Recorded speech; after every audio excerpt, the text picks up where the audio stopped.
Welcome to another episode of Conversations with Lant. I'm your host, James Lampkin. And my guest today is a good friend, music artist out of DMV, Mr. BDR Muzic. Thank you for joining me. Yes, sir. Thank you for having me. First of all, before we even start, man, let me say thank you because you didn't have to do this. This was like really short notice.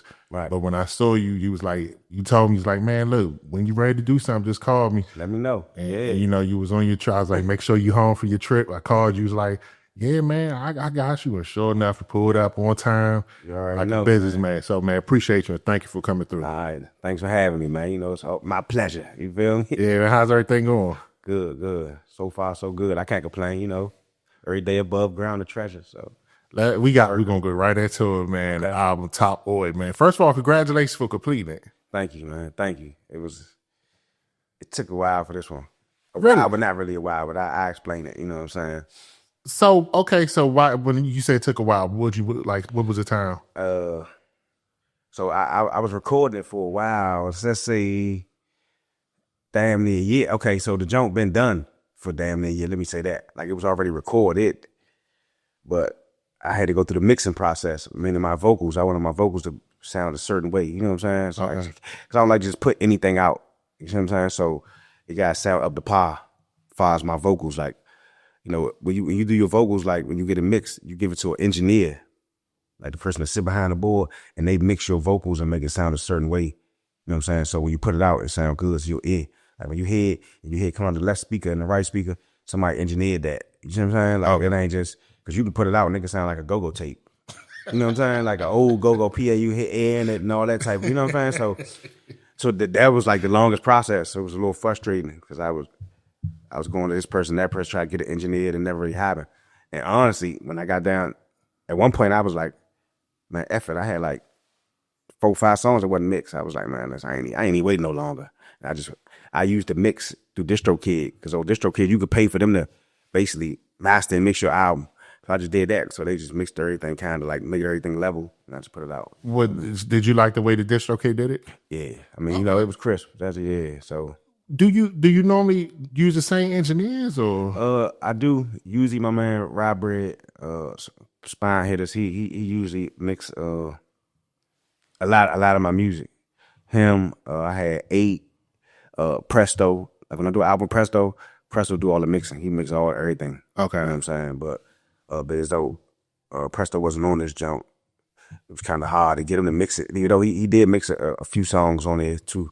Like Rye Bread mixed a few songs, Presto mixed a few songs. That's what I'm saying. It was all over the place as far as mixing wise. You feel me? What made you name the album Top Boy? Top Boy. Cause I've been doing it for a while, and you know what I'm saying? I feel like, I'm at the top of the game, Top Boy. But so for my movement, or our movement, but definitely my movement, the BDR movement, before I went to jail, I had an album called Booker Oi, right? So Booker Oi was inspired by the movie Booker Eli.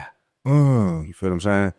So Top Oi basically came from, it was a show that I was watching at the time called Top Boy when they in London. I feel. Oh yeah, on Netflix, right? Right, on Netflix. Okay. So if you look at the album cover, you see the way I took the picture on the album cover. That's how one of the pictures they got for Top Boy with the dude on it. You know what I'm saying? So I watched that, and it's just, that inspired me. And one day, the idea really came from my man. My man hit me and was like, man, you should do an album called Top Boy. The Top Boy series, you ever watch that junk? I was like, nah, I ain't watch it. I couldn't get past the action at first. Then when I really watched the junk, I was like, hell yeah, Top Boy. You know what I'm saying? You talking about you couldn't get past Top Boy?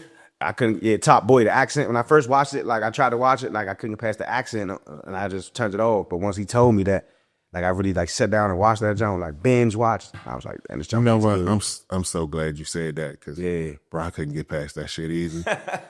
and I was trying to watch it, and I was like, man, this shit getting on my nerves. And I kind of wish I would have went back to it, but right. Yeah, that's what I did. I went back to it when he said that, and I was like, ain't it, man? Yeah, they was saying sure, you know what I'm saying? But yeah, that's how the Top Oil came. And the Book of Oil, like I said, we had the studio.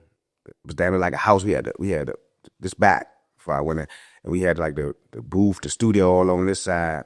We had a bathroom with a shower, a little kitchenette in that junk, a couch, TVs, all that. like everything. I used to be in the studio every day. I'm talking like down there, lay there. Like sometimes I wouldn't even go home. I'd take showers. So one night I was in there all night because I used to record myself and everything. You know what I'm saying? I ain't had a mix, but I not record myself. I can hit the certain button, run in the booth, and start recording myself. So that's how I started making the Book of Oil like that. And I was in the studio watching. They only had one DVD in that junk, right? It was like a rap DVD, and there was another junk, like a blank junk. You know, back then they had the burnt CDs, bootleg junks, right? So I put the junk in. It's the junk with Denzel Washington in it. I watched the junk. Like, that junk pretty good. I fell asleep. Then my man Booby coming the next morning. I'm in there asleep. I was like, and we got to talking about it. I was like, yeah, man, I watched that movie, Book of Eli last night. His name. He's like, oh yeah, that junk was crazy, right? I was like, yeah, that junk was. I like that. He's like, yeah, whole time the nigga blind. So I'm like, ho, he blind. Like, I ain't catch it. You know what I'm saying? So I was like, oh. So I went back and watched it. So I used to watch it like every day. And that's what I was like. What he was doing was taking the Bible, trying to get it all the way across the other side of the world so the wrong people wouldn't get it in their hands and take the power from the world because they was going to use religion as power if they got it in their hand. So I felt like he was taking, the word, trying to get it over there. So that's how I named it the Book of Oil, because I felt like I'm bringing y'all the scriptures. It's the real shit. I got to get it to the right people. You see what I'm saying? So the whole concept came like, and that's what I came with. And that's, unfortunately, that's the album release party I got locked up at. You feel what I'm saying? So I ain't never get to see it do its thing on the streets. So that's why I re-released it not that long ago. I re-released the album because back then it was CDs when I went in. Okay. So I re-released it as the DSPs, as they call it, digital streaming platforms. Let's back up to that, because that was, man, I'm sure that was a tough time. Yeah. Like, how many years did you end up doing 7 years, 4 months. Yeah, about 10-year sentence, 120 months. And they came in when you, like, in the middle of the party? Yeah, they came in the club. Yeah. So I didn't know I was on the, my neighborhood. It was a conspiracy going on. And, like, some dudes already went in. A lot of my homies had already went in. So I didn't think I had nothing to do with it for real. So I was the last man. So it was a 14-man indictment. So 13 dudes went in, but I'm thinking I ain't got, you know what I'm saying? Like, they ain't looking for me. They ain't kicking no doors, nothing. But then I started hearing, like, people called me from the jail, like, send me your name in this indictment. I don't know what's going on. But I ain't run on that. I still was working. I'm like, told you I'm in the studio every day. I'm a Book of Oil, Book of Oil, Book of Oil. So then the album was like, I dropped it on 1/1/1/1. So it was, you know what I'm saying? It was January 11th, 2011. I like them numbers right there. So I said, we're going to drop it on 1/1/1/1/1. You see what I'm saying? Okay. So I dropped it on that. And I had the album release party on 1/16/2011, which was 5 days later. But we got the promo going. We had a little region deal with Downtown Locker Room. So we had big life-size posters and all the Downtown Locker Rooms in our region. Book of Oil coming out. You know what I'm saying? Book of Oil coming out. Had the CDs in there. So we put the flyers in there that the party was there. So I guess the feds got a hold of that and was like, and so we can't catch him. This is what we gonna catch him at. You know what I'm saying? Like, they wanted the grandstand on me, and that's what they did. I was in there chilling, having a good time. I ain't performed yet. My man that opened up. I'm back there talking to the DJ. There, do this, do that, and I seen like police coming at you. They had like police jackets on. You know what I'm saying? Blue, yellow police or something like. But I'm thinking like maybe somebody from outside in this area, because we at Club 1919. And I'm like, maybe somebody ran in there or something. I don't know. You know what I'm saying? But I ain't paying no attention. Like, I'm talking to them. And then like this dude walked over to me, but he ain't had no police stuff on. He had on a black hoodie, some jeans, some Nike boots with a little bush, like a regular dude. So he like, hey man, who party is this? So I was like, my antennas go up. You know what I'm saying? I'm like, I don't know. You looking for the owner here around the front by the bar over there. He said, no. I'm trying to find out who party this, like who they throwing it for. I was like, I don't know. He grabbed me with my belt buckle and was like, man, they throwing it for you, man. FBI. They pulled his chain out, like, you know what I'm saying? Then the rest of them started coming in and they started cuffing me, everybody in the club looking like, what's going on? I'm like, I don't know, you know what I'm saying? They ran us outside, people throwing drinks. It kind of got a little chaotic. They ran me downstairs, took me out. They had the streets blocked off, like 2 black Suburbans. Another Suburban right here. Everybody came out of the club. They had me on the sidewalk and they was like, man, who you want to get your stuff to? My mother was right there and everything. Like my sisters, like my cousins, all my homies, like everybody just looking like. So basically you had family, friends there. Yeah, it was going down. Like this was a time for real. That's why I say like that window right there was a crucial window. You know what I'm saying? And music, like for me. I was just about to ask, like, do you ever sit back and think like, damn, if that didn't happen, like, yeah, most definitely. when I first went in, I was kind of so, I wasn't more hurt about the, like what happened and me being in like all the time. And I was more hurt like, damn, I feel like I let everybody down. You know what I'm saying? Cause I feel like I was the ticket. You feel me? Like everybody was betting on me like, man, we gonna make this happen or you gonna do it. You know what I'm saying? Like you had your wild ladies, all them, but they was just coming up. But they familiar with me. Like they didn't know what's going on. Like, and it's so much politics with the music from the area, they only gonna let one person out at a time. You see what I'm saying? Yeah, like the gatekeepers, the radio people and all that. Like we had meetings with them and all that. No matter how good your song, they go like, you coming from this region right here from DMV, like, we're gonna push you. We're gonna push that.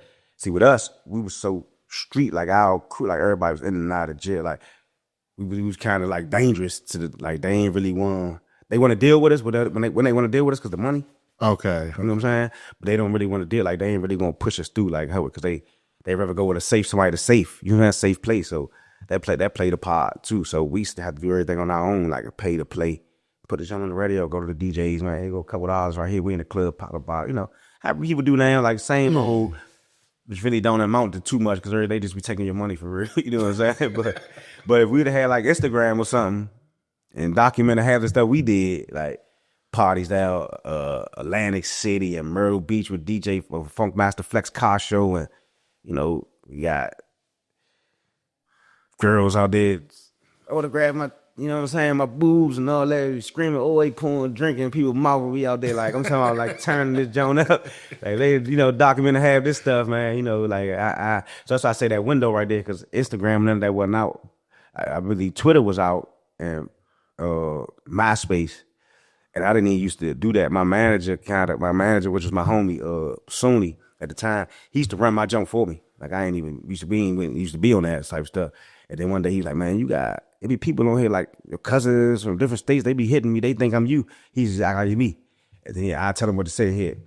He's like, man, you got to come to my job so I can teach you how to work it, John. And I went to his job one day and he told me how to work it. So then I'm on Twitter. You know what I'm saying? Back then they had Twit pics. So I'm on Twitter. And I remember I was going to Miami and I stopped through Philly. I'm walking to the airport like, damn, I ain't know they had all these. They got all the movies that they made in Philly. Most of them going down the wall. So man. And I'm just like documenting my every move, and I'm like, man, what the hell am I doing? Like, you know what I'm saying? What if the feds watching me? This is how my mind work. The whole time the feds is watching me though, but I don't know. But I'm just saying, like, man, what if the feds is watching me? I'm telling them everything I'm doing. I'm in Philly right now. I'm going to Miami. So I was like, I ain't on that crap. You see what I'm saying? Like, so with the momentum you had, the buzz you had, like,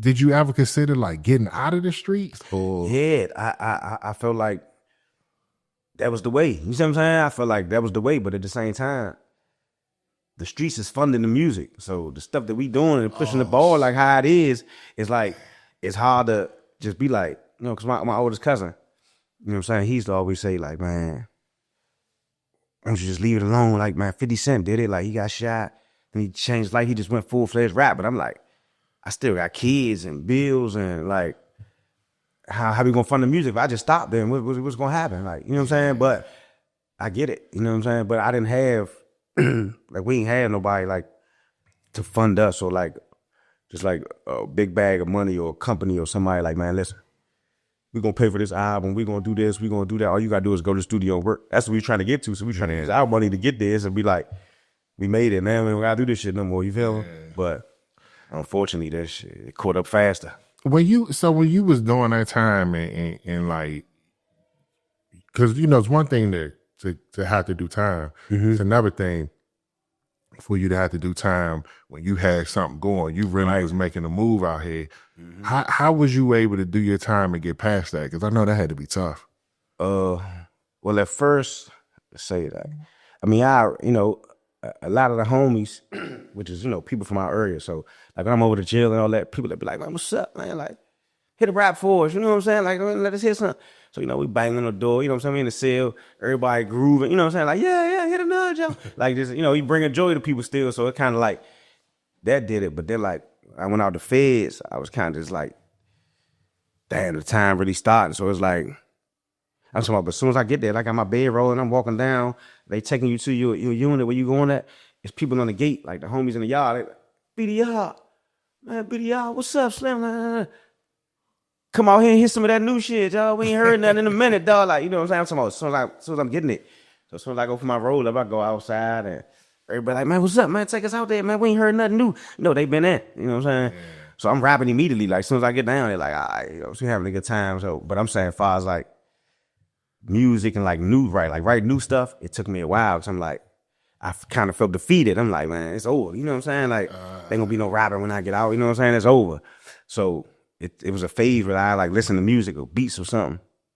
I just be like, I couldn't even get no vibe. I'm like, man, I ain't doing this shit for nothing for real. But I love the music so much. That's why I kept doing it. So, like, when the videos used to come on, we be in the unit and the TV come on, I used to go to my room. I couldn't even stand and watch it. I'm like, nah, we fucked everything up. And then one day, I'm telling you the worst.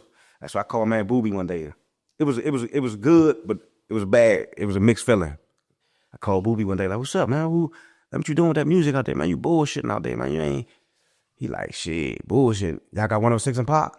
I'm like, yeah. He say, new joint of the day, today. So I'm like, oh, for real? Like, well, all right, don't. So now I'm telling all my homies, like, my man, them gonna be on 106 in Park today, man. This and that. They like, so the first new joint of the day came on, and it was like some dudes from Detroit. The whole time they doing two. So the dudes from Detroit came on. So now niggas come to my unit, man, what happened, man? I thought y'all was gonna be on there, this and that. I'm like, nah, man. The next thing you know, they came with that jump. Yeah, new joint of the day. I'm mad, Booby. Don't text me. Jump, come on. Hashtag Oi, come on that jump. Don't worry about it. And I'm looking at this joint like, I'm supposed to be out there.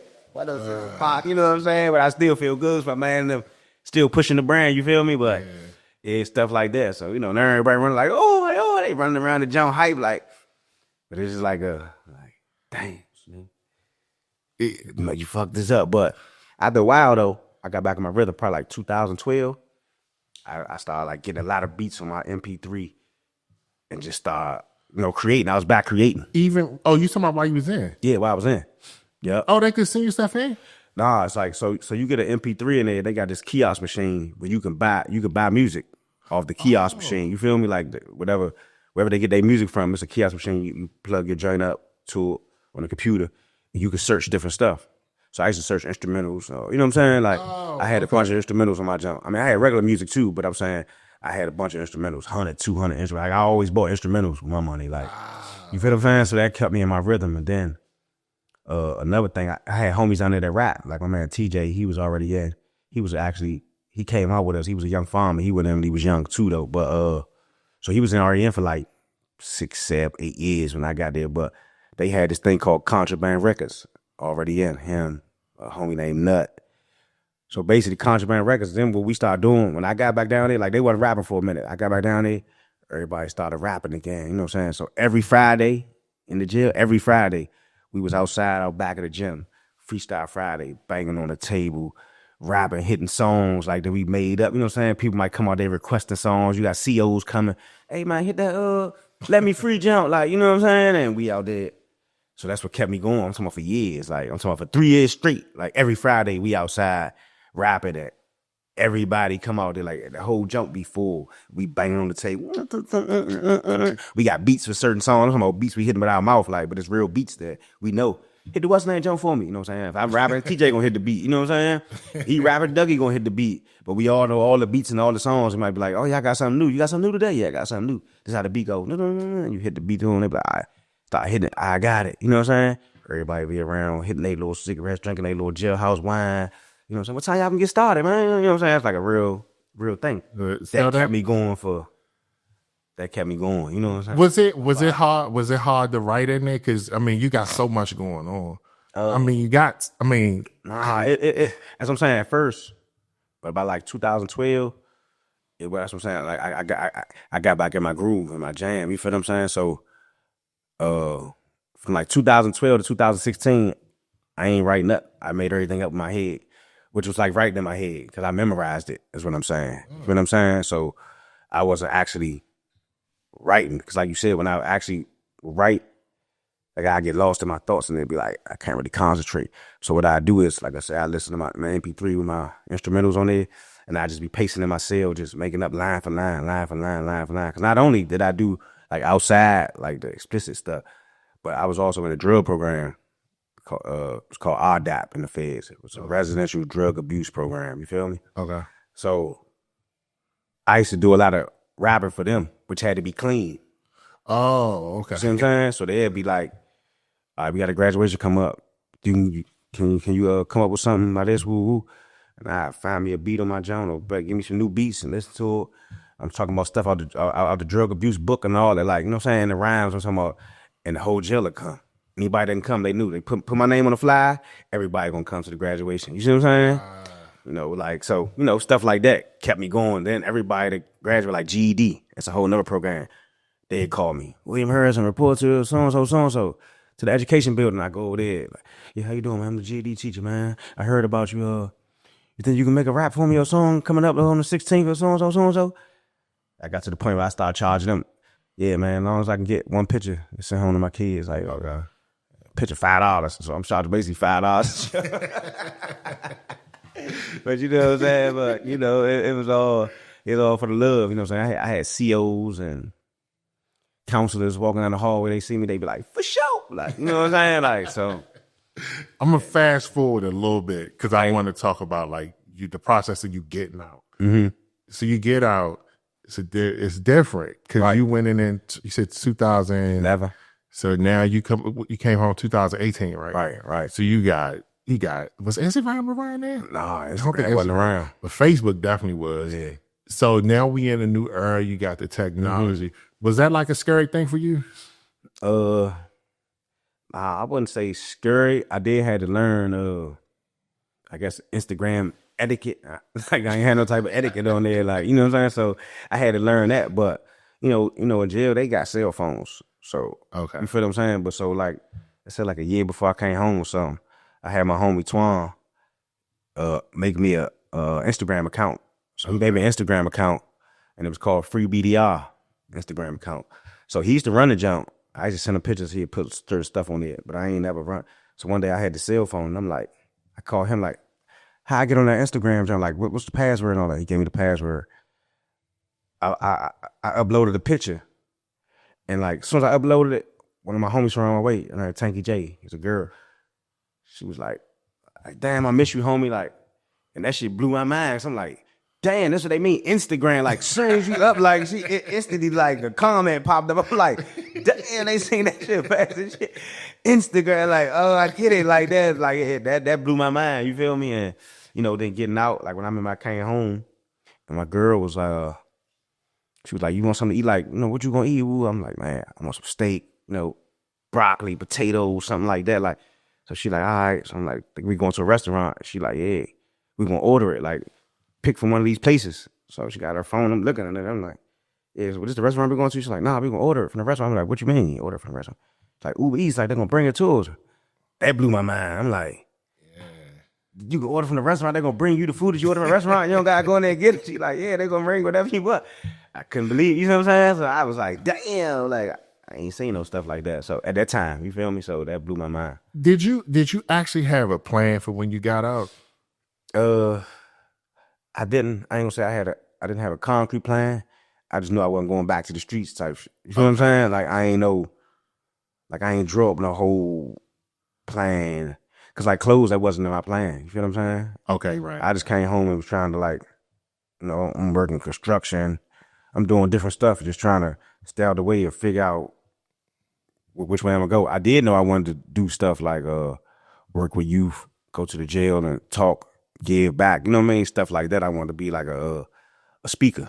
Okay. I wanted to share my testimony, my story with different people. You know what I'm saying? Yeah. You know, so I did know that. That was one of the things I wanted to do. And I wanted to build a music program type of thing. So that's like some of the plans I had, but like, did I have a concrete way to get to it or like a blueprint? Nah, I ain't know. I was going with the flow and then staying in my lane, kind of like, I ain't doing this no more. Kind of got me where I'm at now. Just like, that ain't even an option. You feel what I'm saying? Like, you gotta do this, and, you know. Yeah. And so when you came home, you was like 37, 38. Mm-hmm. And we always hear like, oh yeah, rap is a young man game and all that stuff. All right. Did you feel like, okay, I could pick my run back up, or did you subscribe to that theory? Oh man, this is a young man game. I don't know if I could still jump in. By the time I got home, no, I feel like, yeah, I can do it. Like, you know what I'm saying? Cause I had so many raps and all that stuff. Like I said, in my head. And then when I got to the camp, I got like 18 months before I came home, I went to a camp when I was at the camp, I used to be so bored. All the raps I had in my head that I could remember, I started writing them down. Just because over the years, I started forgetting raps, forgetting songs. I'm like, damn, how I start that jump? And I just be forgetting, like, you know what I'm saying, whole songs, or like, you know, I remember pieces of it. I was like, man, you know what? Everything I got in my head, I'm gonna just get it out. I'm gonna put it on paper so I can have it. You know what I'm saying? So I felt like, yeah, when I get out, man, I'm a Tupac on these people. Like I could drop an album. So, but when I was in and I first went in, so like 2012, like I said before, I got back in my rhythm. I remember talking about my sister. You know what I'm saying? She a little older than me, so I was telling her like, yeah, she like, what you gonna do when you get out? You gonna rap? Like, you still gonna? And I was like, hell no, that shit over. You see what I'm saying? I ain't fucking with that shit. I ain't doing that shit no more. So she was like, what? And she cussed me out. Man, you fucking stupid, dog. Like, one thing about good music, man, it don't age, man. It don't matter how old you is. You making good music, people gonna listen. I don't never want to hear you talk like that. You crazy, man. You got people still out here listening to the Book of Oi and all this, man. I'm telling you, man, you don't know man, you better not talk that. I'm like, man, listen, I ain't trying to hear that shit. You come do this 10 years for me and let me come out there and take your spot. You know what I'm saying? See what you gonna like.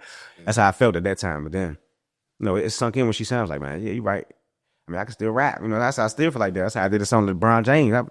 20 years in, I still, man, put me in there with anybody. I can do something. You feel what I'm saying? Yeah. So that's how, like, by the time when I got out, I went to eat. Like, I got the food and all that. Hung out with the brother, the family. And I had to go to the halfway house at like 7, 8. I went to the studio like 5 or 6. I went in and did like 3, 4 songs before I went to the halfway house. Like, wow. First night I got out, you see what I'm saying? I had to have it. It's like, almost like a woman on. I was like, damn, I ain't been in the booth in so long. Like, you know what I'm saying? I missed the booth, like going in there. I just been rapping outside and, you know what I'm saying? Rapping with the mic in front of people. But being in the booth and recording, like, I ain't recorded in so long. So I went to the studio. Was you comfortable when you first got in there? Hell yeah. It was easy. Clockwork. You know what I'm saying? Like riding the bike. It's like, you don't forget it. It's like, hey, turn my mic on. Like I said, I had so much stuff. So I'm like, man, turn the beats on. Oh, yeah, that don't fit. Record this. Come on. Yeah, you got, that's the thing. We was talking about that before we started recording. Like, you got songs for days. Right. Like, I think I heard you say, like, you was influenced by Tupac. Did you say that? Yeah, no, I said, I feel like I wanted to pull a Tupac. You know, when Tupac was locked up and then he got out and he dropped a double disc, All Eyes on Me. You feel? Okay, yeah. Like, he just came and just because he got so much material. You feel what I'm saying?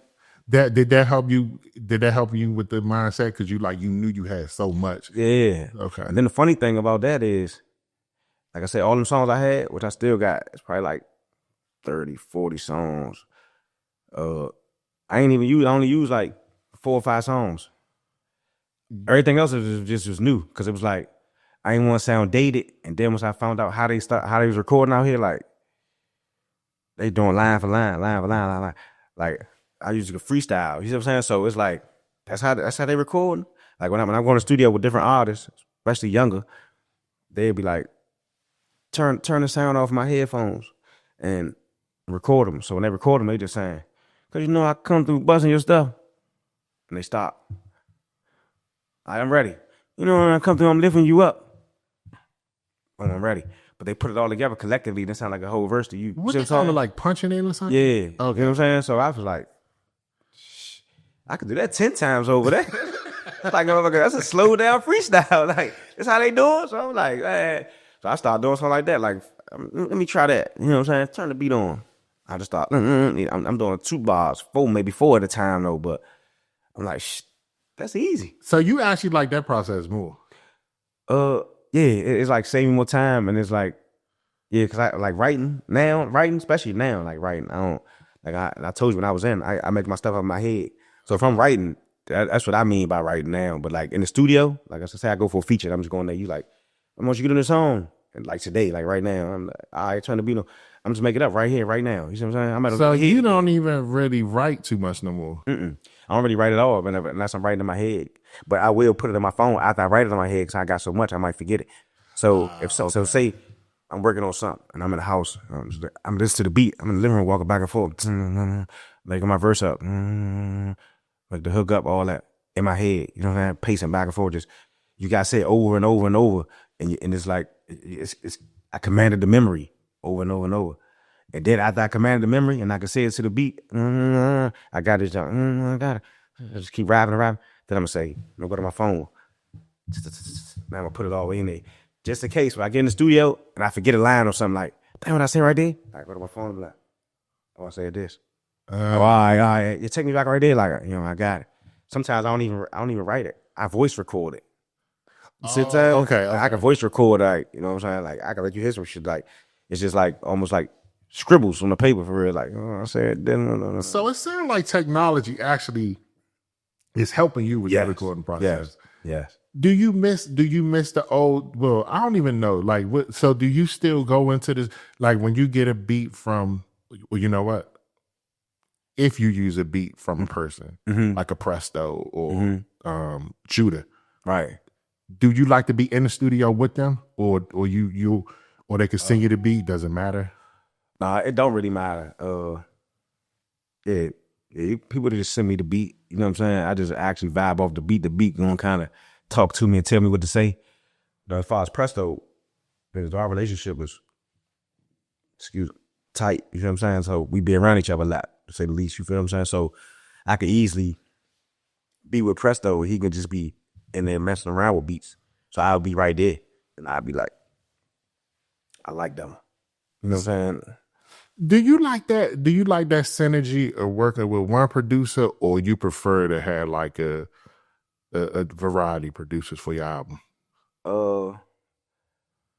I like a variety, but I like both, honestly. You know what I'm saying? Like sometimes, I just feel like you gotta switch it up. So for instance, like me and Presto, we did like 3-4 albums back to back to back, like during the COVID time and all that. Yeah. Long story short, then Purple Heart, then Real is Red, because we'd be in there all day. Presto had the setup in his house, and he made beats.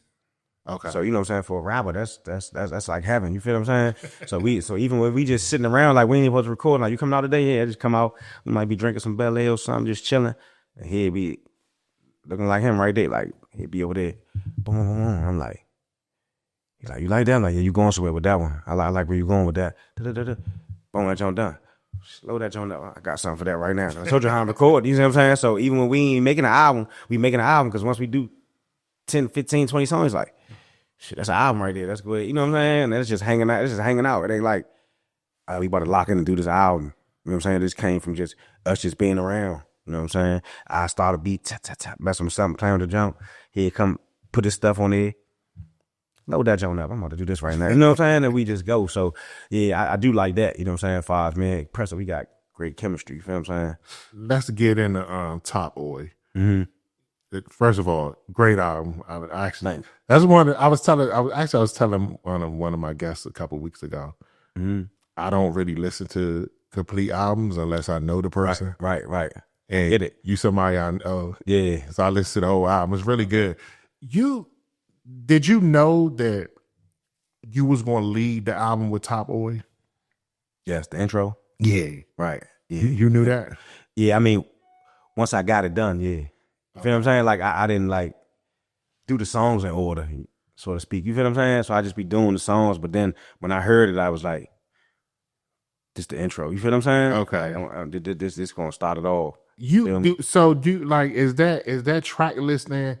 Because now we don't really listen to albums for you. Is that track listening still important? You know how you want to lead the album, right? But yeah, is it still important? It's definitely important. Somebody asked me that before. For me, I'm saying that I feel like it's important because I remember a time where albums was, skits and everything, and it's almost like you listening to a movie, like you watching it with your ears. You feel what I'm saying? Yeah. So with my albums, what I try to do is take you on a ride of emotions. You feel what I'm saying? Like I wanted to take you here, then take you there. Like, you know what I'm saying? Like have you everywhere. So no matter what mood you're in, you can get in the car or be in the house. I'm gonna put this on. This is how I'm feeling.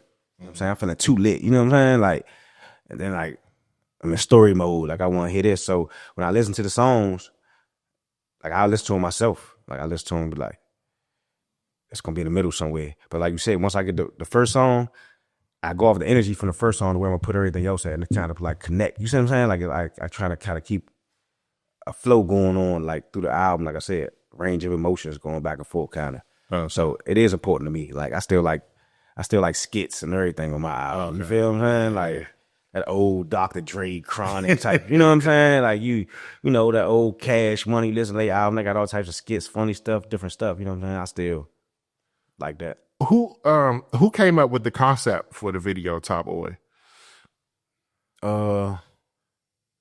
Me.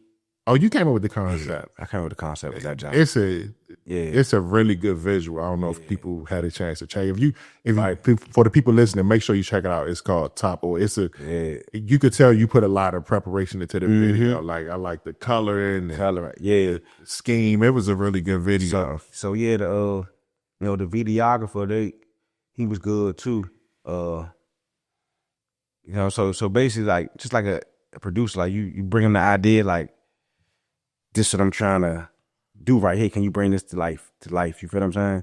Now, all I kind of knew was I wanted to kind of be rock stars. You feel what I'm saying? Like I wanted a rock star type look, and I wanted like lights, like it highlight me, like, you know what I'm saying, like glowing kind of. So I found this spot, and I did a walkthrough in there, like a video studio. I seen these different jumps. So I sent it to the videographer, like, can you work with this right here? He's like, that's it right there. That's what we need right there. As far as the outside scene with the red car and all that, like, he came with the lights. And I'm like, I'm telling you, go put the lights down. Just going, you know what I mean? He came with that, but ultimately, a lot of the times it's my idea for the video. You feel what I'm saying? Like, they call it a treatment. I come with the treatment, and the video man kind of do his best to bring that to life. Like, he know the certain shots to get. You feel what I'm saying? Yeah. Like, shoot over here. Like, I'm gonna shoot this way. This, like this one video I got, not to get off subject, but it's on the same album. It's called Triple Live, Real Recognize Real. We shoot that jump, and I was standing in front of this house, it looked like a abandoned house, and rapping. And the video, his name Jaleel, he's shooting that jump, and he's like, hold up, do that again. Like, move your hands, I'm like that. Like, how my hands is in the wall. He's like, I want that shot right here, hold on. I'm gonna shoot your shadow. You see what I'm saying? So if you look at that jump, you see my shadow. When he recorded my shadow, it was dope. You know what I'm saying? So it'd be stuff like that. Like I said, video guys do that part. They got certain vision, you know what I'm saying? But yeah. Like I said, the album is a really great album, but it's a couple songs that I gotta talk about because they stood out to me. The first one that really stood out, my nigga Floyd. Okay. Like that song, man. It's sonically great listen. Okay. But I feel like I could really feel your pain listening to it. Yeah. Like nigga Floyd. That I feel like I know the answer, but was that a hard song to record? Nah, I mean, because a lot of this stuff come from like just memory. You feel what I'm saying? Stuff I've been through. So it wasn't even really hard. I really just wanted to paint the picture of my nigga Floyd. Because I'm gonna tell you the funny thing about it, the nigga not even named Floyd. That was the name of the beat. That was the name of the beat that Judah sent me. I think it was called Floyd or something, right? Okay. So with that being said, when I'm recording the album with Judah and one of the beats is named Floyd, I'm listening to the beat and I'm like, told you the beat, tell me how to come about it. So I'm listening to the beat, I'm like, it sounds like a story, John. I'm a rap about my nigga Floyd, which is real. It's a real person. His name is not Floyd. You feel what I'm saying? Okay. And it's not just one person. That was a story of two people I knew. And I merged together like one person. You see what I'm saying? Okay. Like, so I'm saying, like, so this stuff just come from my real memory. And so it wasn't like hard, but I'm just like thinking about it like, damn, it's like a story jump. My nigga Floyd, like, Floyd was the name of the beat. Fuck it, I'm gonna go with Floyd. You see what I'm saying? I'm gonna go with Floyd, but I'm gonna talk about these real people that I just ain't gonna put their real name out there. Got you. You see what I'm saying? So, okay. and it was like one verse about one person and one verse about another person, but I made it like it was just one person. You feel what I'm saying? Man, now I gotta go back and listen to it. Yeah, I mean, I made it like it was, like I said, like it was one. Floyd was just one person, but it really was two people. It was a dude I went to elementary with, who was my man, and that's what I'm saying about, you know what I'm saying? If you go back 7 years older, one of them was a big stack, you know what I'm saying? Because his brother and them was already deep in the streets, you know what I'm saying? We was elementary. You see what I'm saying? 7th grade, like that. But they used to like give him money, and he used to not a hustle and all. You know what I'm saying? Okay. So he used to be like, "Come on, son, let's go to McDonald's. Look, here, big ass stack of money. We 7." I'm like, damn. So they were like, order Domino's and just stuff like that. So that's what I was talking about on that. And then the second verse was another dude I met at elementary, but later on down the line, we was like 6th grade. So then we moved on to like junior high school, Key and all that. You know what I'm saying? I was in the street, he was deeper off, like, you know what I'm saying? And then by the time we got to high school, like, he wasn't even going to school no more for real. He was hanging out, he always southeastern way. He moving around with his cousins and all them. He started getting a little money, and he was racing his car or something. Boom, you know what I'm saying? He crashed the car, his head came off. You feel what I'm saying? Damn. So that's why I say, now he's smoking boat. I ain't drinking Remy, smoking boat to get high. Car crash, head rolled off like a spare tire. My nigga Floyd. Damn. You know what I'm saying? Do you use music to like help you process these losses or? Yeah. I mean, music is definitely therapeutic. You feel what I'm saying? And that's why I say, depending on the beat, it's gonna tell me what to do. Like sometimes you just want to have fun. Like I just want to show y'all I'm that nigga. I can flow, I can rap. You know what I'm saying? And sometimes it's like you said, like that, like a deeper song where it's like, oh, you hear me talking about my cousin Izzy a lot. You see what I'm saying? Yeah. Who also died in a car crash. That's my right hand man. So it's therapeutic when I talk about it. Like I don't try to compress it or you know what I'm saying, keep it down. I be like, this where I let it out at in the booth. You know what I'm saying? And that beat came from Judah, right? Yeah, that beat, my nigga Floyd. Yeah. When you heard it, what was your thought when you first heard it? This is a storytelling beat. Yeah, because it definitely, it was just like when I heard it, I was like, damn, like it's weird because it's not nothing like super complex about the beat. Right. It's just you could just feel it though, right? Because the story go with the beat, right? Like that's what I'm saying, man. When I sit in there and the beat tell me what to do. So yeah, Judah and we had a lot of skits on the me and Judah jump too. So he put a nice skit at the end of that jump. You know what I'm saying? A skit he just put in there. Cause I was telling him like I want skits. Some skits I picked out and sent to him, and some he did and stuff like that. Where he got this dude talking about how guys get caught up in the hood at a young age, and a lot of them just don't make it out. Or something he was saying like that, like he was talking about Floyd kind of. So that was dope. You feel what I'm saying? Yeah. And then the next song, they literally go back to back. Was real niggas losses. R&B, real nigga blues. Real nigga blues. Yeah. Real nigga blues. With Gerard Garvey. Yeah. Gerard Street Garvey. Yeah. Shout out James bro. Yeah. How did that song come about?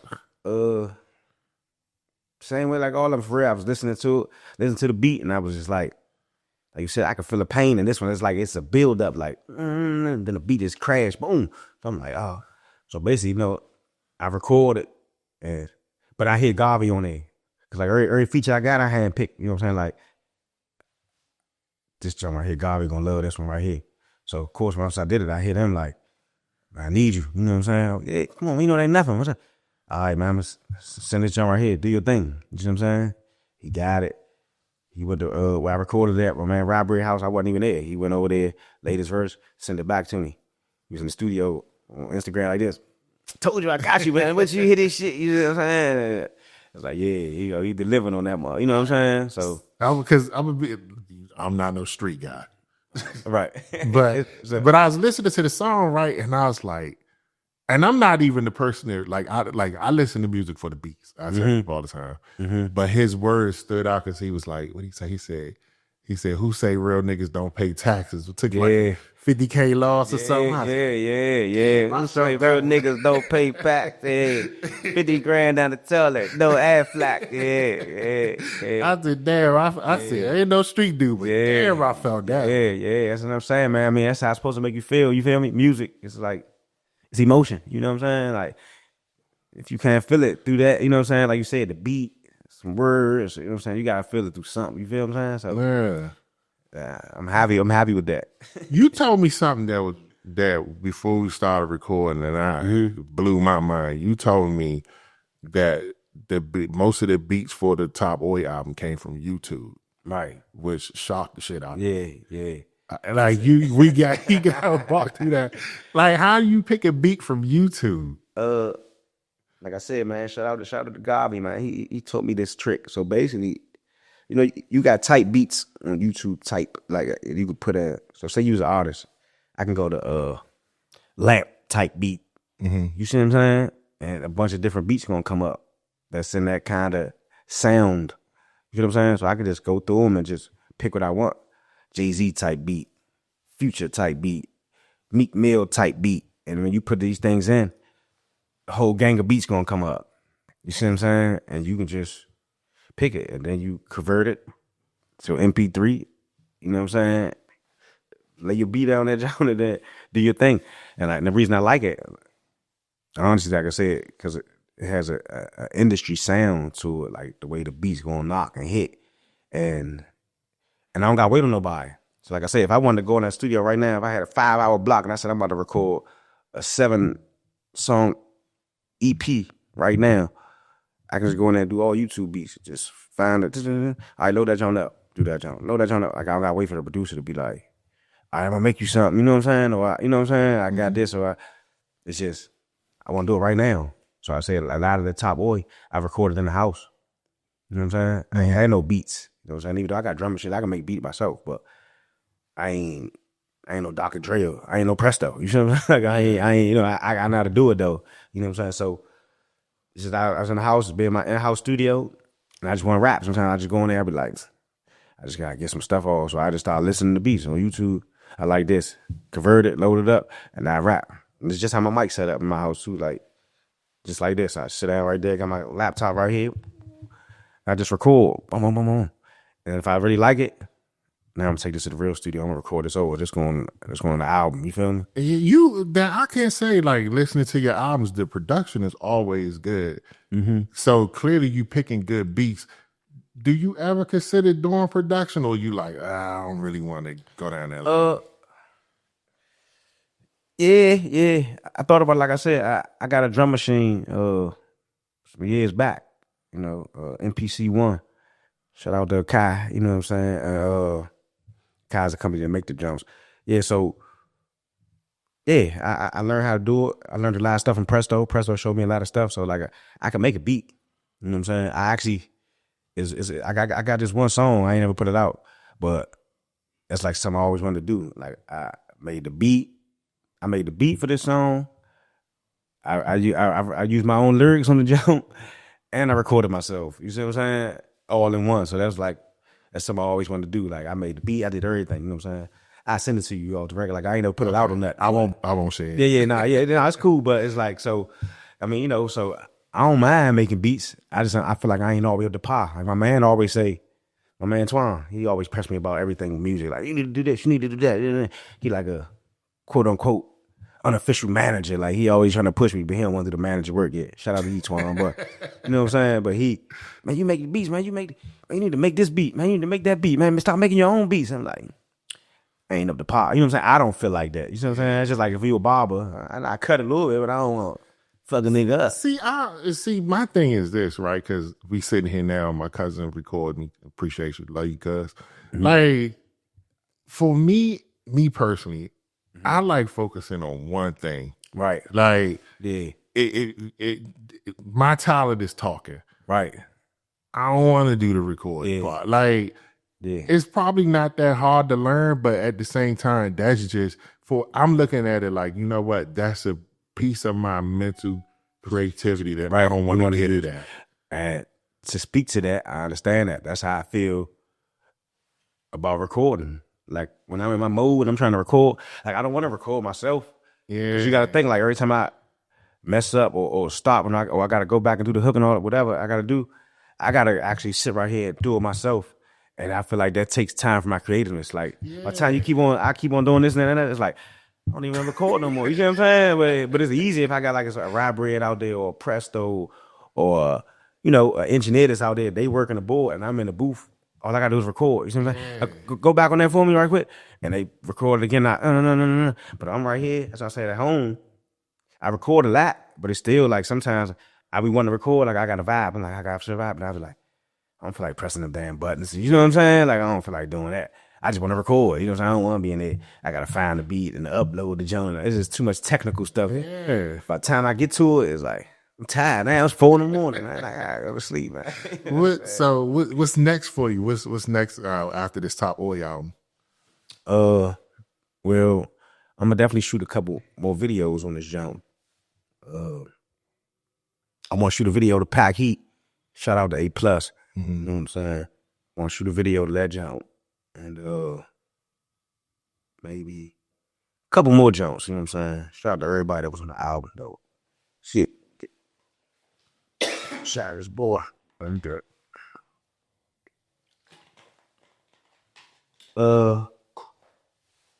Let's see.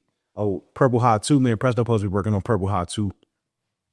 We got an album called Purple Hot, so supposed to be doing Purple Hot 2. It's in the process. I got a couple Jones done on that already, so that's gonna be coming out. Do you do live performances? Yeah. Okay. I do live performances. I want to say I had one not that long ago. I supposed to have one coming up, honestly, of Sutton High School. Yeah. Make sure you let me know. Yeah. I'm seeing the flyer for that. It's with the homie, one of the homies that they got a nonprofit or something they doing up Sutton. I don't want to misquote, but yeah, so that's actually coming up. And I'm gonna try to do a bunch of shows this summer. You know what I'm saying? Like, even if I gotta put them together myself. Okay. Let's close with this. Mm-hmm. You've been home 7 years. Congratulations. Mm-hmm. Appreciate it. Are you happy with where you at right now? Most definitely. You know what I'm saying? I'm still here, so ain't no such thing as a bad day. You feel me? Like it could be worse. That's how I always look at it. So yeah, I'm happy with where I'm at because I got a lot of stuff going on, and I'm always planting seeds. You feel what I'm saying? Like I'm always planting seeds. So I just gotta be here to watch the seeds grow. You feel what I'm saying? If I ain't here, locked up or dead, you know what I'm saying? God forbid, like then I can't watch some seeds grow. So yeah, like the path I'm on and the stuff we doing with the nonprofit and how that's growing. And the music, everything.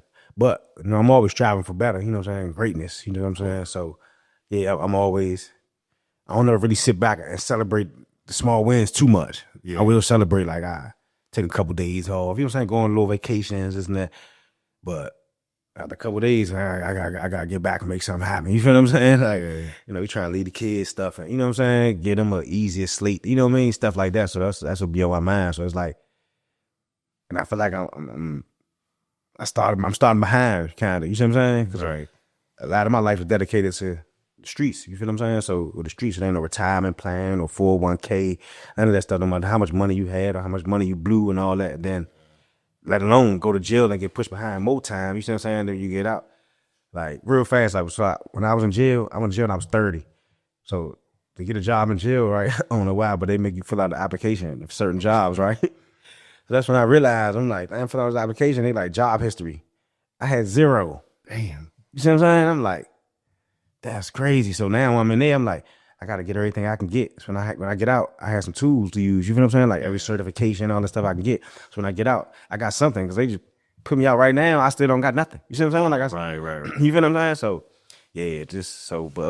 yeah, I'm happy to answer that question. You know what I'm saying? That's good to hear, man. And before I end it, man, I want to say thank you to you personally because I've known you.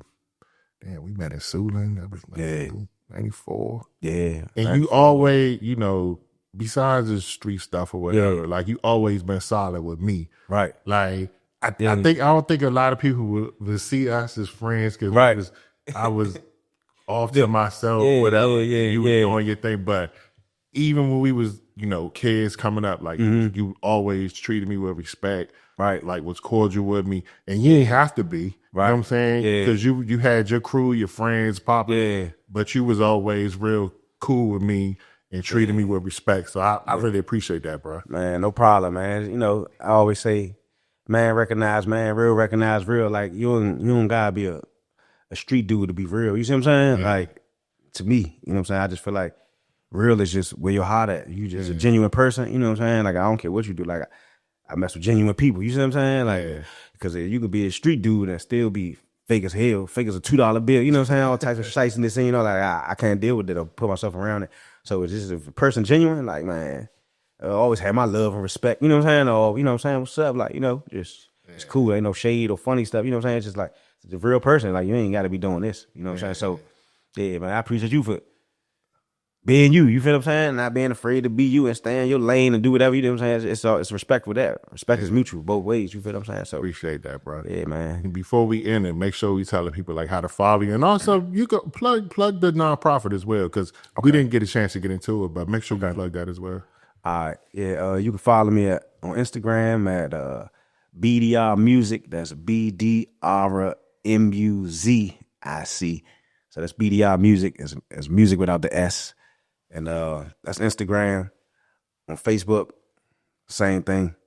And on TikTok, Jukebox June on TikTok. And the nonprofit is Project Purpose DC. So it's at Project Purpose DC on Instagram. You can follow us. And what else? Oh, the clothing brand, you know what I'm saying, which is what I got on, the VOS, Voice of the Struggle. You can follow me at VOS_BDR. VOS_BDR. You try to get some trip, try to get fly, holler at me, man. You know what I'm saying? Appreciate it, man. Conversations with Lamp. It's been real. Appreciate you, bro, and all the best with the clothing, the music, everything you got going on. Thank you, Stan, bro. I want to take the time to thank everyone for listening to the podcast and watching the podcast. I truly appreciate your support. You can follow me on Instagram at conversations_with_Lamp. My Facebook is also Conversations with Lamp. You can watch this episode of the podcast on YouTube. Please like, subscribe, and comment. Thank you all for listening and watching. Have a great day.